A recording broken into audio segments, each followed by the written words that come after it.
ಕಲಬುರಗಿಯ chamber of ಕಾಮರ್ಸ್ನಲ್ಲಿ ಇದೇ ಫೆಬ್ರವರಿ 16ರಂದು ಆದಿಜಾಂಬವ ಸಂಘ ಉದ್ಘಾಟನೆ ಕಾರ್ಯಕ್ರಮವನ್ನು ಹಮ್ಮಿಕೊಳ್ಳಲಾಗಿದೆ ಎಂದು ಮುಖಂಡರಾದ ಅಂಬರಾಯ ಎಸ್ಟಿ ಅವರು ಹೇಳಿದ್ದಾರೆ.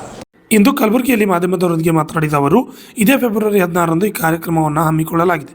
ಹನುಮಂತಪ್ಪ ಅವರ ಘನ ಅಧ್ಯಕ್ಷತೆಯಲ್ಲಿ ಈ ಸಂಘ ಉದ್ಘಾಟನೆಯನ್ನು ಹಮ್ಮಿಕೊಳ್ಳಲಾಗಿದೆ ಎಂದು ತಿಳಿಸಿದರು. RJ32 Kannada news, Kalaburagi. ಹನುಮಂತಪ್ಪ ಆಲ್ಕೂಡವರು ಉದ್ಘಾಟಕರಾಗಿ, ರಾಜು ಕಡೇಳ್ ಅವರು ಬಿದರ್ದವರು. ಇವತ್ತು ಕರ್ನಾಟಕ ರಾಜ್ಯದ ಎಲ್ಲ ಜಿಲ್ಲೆಯಿಂದ, ಮಂಡ್ಯ, ಮೈಸೂರು, ಚಾಮರಾಜನಗರ, ಬೆಳಗಾವಿ, ಎಲ್ಲ ಧಾರವಾಡ ಜಿಲ್ಲೆಯಿಂದ ಈ ಕಾರ್ಯಕ್ರಮಕ್ಕೆ ಆಗಮಿಸಿದ್ದಾರೆ ನಮ್ಮ ಕಾರ್ಯಕರ್ತರು.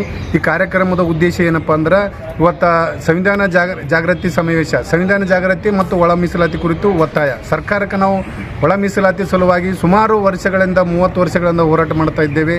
ಇವತ್ತು ನಮ್ಮ ಹೋರಾಟಕ್ಕೆ ಅವರು ಸ್ಪಂದಿಸ್ತಾ ಇಲ್ಲ. ಆದರೆ ಈಗ 3 ಆಯೋಗ ಮಾಡಿದ್ದಾರೆ, ಆಯೋಗ ಮೇಲೆ ಆಯೋಗ.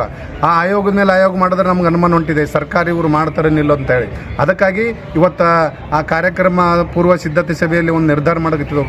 ಇವತ್ತು ಬೆಂಗಳೂರಲ್ಲಿ ಒಂದು ಬೃಹತ್ತಮ ಸಮ್ಮೇಳನ, ಅದರ ಸುಮಾರು 5-6 ಲಕ್ಷ ಜನ ಸೇರಿಸಿ ಗುಲ್ಬರ್ಗ ನಗರದಲ್ಲಿ ಒಂದು ಕಾರ್ಯಕ್ರಮ ಹಾಕೋಬೇಕಾಗಿದೆ. ಅದಕ್ಕಾಗಿ ಎಲ್ಲ ಜಿಲ್ಲೆಯಿಂದ ಬಂದ ಎಲ್ಲ ನಮ್ಮ ಸಮುದಾಯದ ಕಾರ್ಯಕರ್ತರು ಈ ಕಾರ್ಯಕ್ರಮ ಯಶಸ್ವಿ ಮಾಡಿ ಮುಂದಿನ ದಿನಗಳಲ್ಲಿ ನಮಗೆ ಹೋರಾಟ ಮಾಡೋಕ್ಕೆ ಅನುಕೂಲ ಆಗ್ತದಂತ ಈ ಸಂದರ್ಭದಲ್ಲಿ ಹೇಳಿ 2 ಮಾತು ಮುಗಿಸ್ತೀನಿ. ಅಂಬರಾಯ ಚೆಲ್ಲಿಗೇರಿ, ಮಾದಿಗ ಸಮಾಜದ ಕಾರ್ಯಕರ್ತ. ಮಾದಿಗ ಸಮಾಜದ ಹಿರಿಯ ಮುಖಂಡರು, ಕಲಬುರಗಿ. ದಿನಾಂಕ 16 ಫೆಬ್ರವರಿ 2025ರಂದು ಚೇಂಬರ್ಸ್ ಆಫ್ ಕಾಮರ್ಸ್ ಬಿಲ್ಡಿಂಗ್ನಲ್ಲಿ ಹನುಮಂತಪ್ಪ ಆಲ್ಕೂಡ್ ಸಾಹೇಬರ ಒಂದು ಘನ ಅಧ್ಯಕ್ಷತೆಯಲ್ಲಿ ಸಂವಿಧಾನ ಜಾಗೃತಿ ಹಾಗೂ ಮಾದಿಗರ ಒಳ ಮೀಸಲಾತಿ ಜಾರಿ ಕುರಿತು ಒಂದು ದೊಡ್ಡ ಸಮಾವೇಶವನ್ನು ನಾವು ಆಯೋಜನೆ ಮಾಡಿದ್ದೇವೆ. ಈ ಸಮಾವೇಶ ಯಾತಕ್ಕಾಗಿ ನಾವು ಮಾಡಿದ್ದೇವೆ ಅಂದರೆ, ನಾವು ಮಾದಿಗ ಮೀಸಲಾತಿಯಿಂದ ಸುಮಾರು ನಮ್ಮ ದೇಶ ಸ್ವಾತಂತ್ರ್ಯದ ಇಲ್ಲಿವರೆಗೆ ನಾವು ಮಾದಿಗ ಮೀಸಲಾತಿಯಿಂದ ನಾವು ವಂಚಿತರಾಗಿದ್ದೇವೆ. ಯಾಕೆ ವಂಚಿತರಾಗಿದ್ದೇವೆ ಅಂದರೆ, ದಿವಂಗತ ಡಿ ದೇವರಾಜ ಅರಸರವರು ಸುಮಾರು 101 ಜಾತಿ ಪರಿಶಿಷ್ಟ ಪಟ್ಟಿಯಲ್ಲಿ ಸೇರಿಸಿದ್ರು ಅವರ ಅವಧಿಯಲ್ಲಿ. ಅಲ್ಲಿಂದ ಇಲ್ಲಿ ತನಕ ಸುಮಾರು 30 ವರ್ಷಗಳ ಕಾಲ ನಾವು ಮೀಸಲಾತಿಯಿಂದ ವಂಚಿತರಾಗಿದ್ದೇವೆ. ಸುಮಾರು ನಮ್ಮ ಮಾದಿಗ ಸಂಘಟನೆಗಳು ಈ ಕಲಬುರಗಿ ಜಿಲ್ಲೆಯಾಗಲಿ ಅಥವಾ ನಮ್ಮ ರಾಜ್ಯದಲ್ಲಾಗಲಿ ಸುಮಾರು ಸಂಘಟನೆಗಳು ಎಷ್ಟೋ ಸಲ ಹೋರಾಟಗಳು, ಅರೆಬೆತ್ತಲೆ ಮೆರವಣಿಗೆ ಮಾಡಿ ಹೋರಾಟಗಳು ಮಾಡಿ ಎಷ್ಟೋ ಜನರು ತಮ್ಮ ಪ್ರಾಣ ತ್ಯಾಗ ಮಾಡಿದ್ದಾರೆ. ಸುಮಾರು ಜನಗಳು ಮೀಸಲಾತಿ ಹಕ್ಕಿಗಾಗಿ.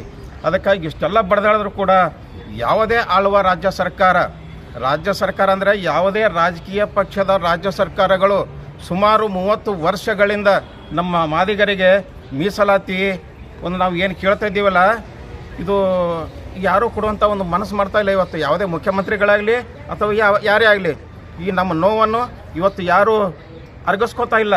ನಮ್ಮ ಜನಗಳಿಗೆ ಬಹಳ ನೋವಾಗಿದೆ ಮೀಸಲಾತಿಯಿಂದ ವಂಚಿತವಾಗಿ. ಒಂದು ನೌಕರಿಯಲ್ಲಾಗಲಿ ಅಥವಾ ಪ್ರಮೋಷನ್ನಲ್ಲಾಗಲಿ ಅಥವಾ ಯಾವುದೇ ಒಂದು ಇದರಲ್ಲಿ ನೇಮಕಾತಿಯಲ್ಲಾಗಲಿ ಭಾಳ ಹಿಂದಿದ್ದೇವೆ ನಾವು. ಆರ್ಥಿಕವಾಗಿ ಕುಟುಂಬ ನಿರ್ವಹಣೆ ಮಾಡೋದು ಬಹಳ ಕಷ್ಟವಾಗಿದೆ ನಮ್ಮ ಮಾದಿಗ ಜನಾಂಗ. ಇನ್ನು 101 ಜಾತಿ ಸೇರಿಸೋದಕ್ಕೆ ಈ ಒಳ ಪಂಗಡಗಳಿಗೆ ನಾವು ಜನಸಂಖ್ಯೆಯಲ್ಲಿ ನಾವು ಮಾದಿಗರೇ ಕರ್ನಾಟಕ ರಾಜ್ಯದಲ್ಲಾಗಲಿ ಅಥವಾ ನಮ್ಮ ಭಾರತ ದೇಶದಲ್ಲಾಗಲಿ ಮಾದಿಗರೇ ನಾವು ಜನಸಂಖ್ಯೆಯಲ್ಲಿ ಹೆಚ್ಚಿದ್ದೇವೆ ಅಂತ ಘೋಷವಾಗಿ ವರದಿಗಳಿವೆ.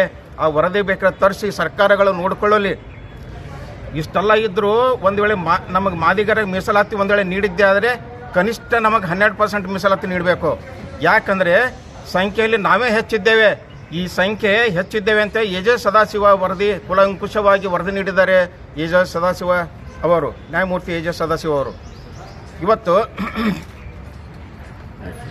ನಮ್ಮ ಕಲಬುರಗಿ ಜಿಲ್ಲೆಯಲ್ಲಿ ನಾವು ಅರೆಬೆತ್ತಲೆ ಮೆರವಣಿಗೆ ಕೂಡ ಮಾಡಿದ್ದೇವೆ.